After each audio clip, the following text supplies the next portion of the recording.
Ron Davis.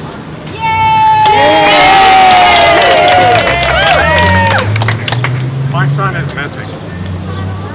Lyndon Tannenbaum has helped us a lot in raising funding, and we have enough funding that we've put together a very small team at the Stanford Genome Technology Center. And we've been doing experiments. This small team we put together is really excellent in doing research, and we are making progress. Yay!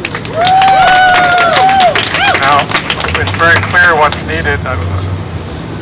We need more people doing research in this area. I don't want all this money just to fund my own lab. I want to recruit other people in other labs that are specialists in things that need to be looked at. And we are now doing that.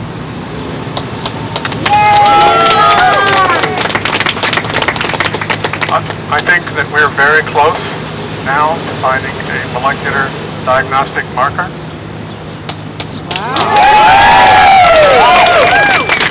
And we also think we have a bit of an understanding of what this disease is.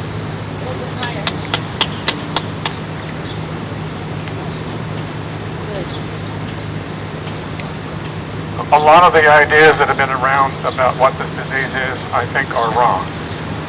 And it's only because they look at one of the symptoms. I think what this disease is the fundamental shutdown of the energy generation system in the body. And we can see that from all the molecules that we look at. So our type of research is to collect massive data. And we've developed a lot of the technologies that, in fact, allow you to see massive amounts of data. And we have some fantastic people to analyze that data. And it really looks like it's a mitochondrial problem. And in fact, it doesn't generate very much energy. And that can cause almost all of the symptoms we see. We can make a model for that and explain almost everything that everybody sees. It explains the immune system problems, it explains the brain system problems, and so forth. Now, the problem is, of course, we have to figure out exactly what it is and what's gone wrong. Probably need more people to do that. And then we need to figure out a way to undo it. We need to figure out a way to reactivate the energy generation system in the body. I'm optimistic that we can do that now that we can begin to understand what the problem really is. And so, in fact, we are actively pursuing, looking for compounds and drug companies that might offer some help in this. We want to do this on a fast-track basis.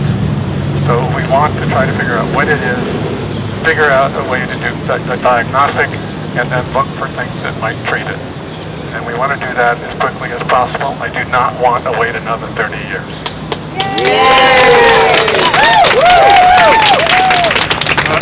But this is not going to happen without what? Government funding! Absolutely. And I've had a lot of fights with them about this because I don't think they actually understand research. The 2 grants that I put in, they didn't like it because it had no hypothesis. I said, of course not. What you have to do when you start looking at a new disease is make observations and figure out what it is. And from that you make some hypothesis to then do a test. And they have it all wrong. And they said they turned down a lot of grants because they don't have a proper hypothesis. That's not the way to do this problem. When we launched the Human Genome Project, we did not have a hypothesis. It was incredibly successful and is totally revolutionizing medicine right now. So it's going from one treatment fits all to personalized treatments. And that's absolutely what we need for ME/CFS. We think that probably a lot of the patients are slightly different in their behavior in this shutdown and the consequences of it, and probably do need specialized treatment. Once we figure out what it is and in some treatments, we also have to figure out a way to disseminate all of those ideas to the medical community so everybody can get treatment. That's a daunting task, and that's not going to happen without what? Government funding! Absolutely. But I am upbeat and optimistic that we will get somewhere if we can just get Government funding! Absolutely. Thank you. We all need to pay Whitney Dayfield a great deal of gratitude. Every week we take a blood sample from him, and that blood sample is what we use to analyze. And we have been taking a blood sample every week for a couple of years now. And almost all of the data that we have collected are coming from him. And he doesn't object to this at all. And so he's been an inspiration to us, that he's willing to do whatever it takes to solve this disease. Thank you.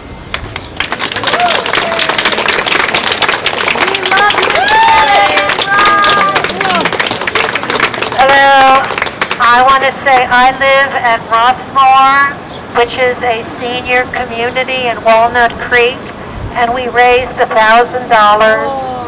for you. And I have the check in a plastic bag by the wheelchair. But you have it in your hand. And I also have it in my hand to your office. You Raised it.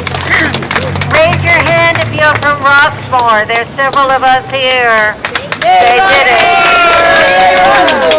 Okay, I need Judy, Marilyn, and Corky on the stage, please. Thank you. We can't thank you enough. Thank you. Whitney, Whitney, Whitney, Whitney, Whitney, Whitney, Whitney, Whitney, Whitney, Whitney, Whitney, thank you. Whitney.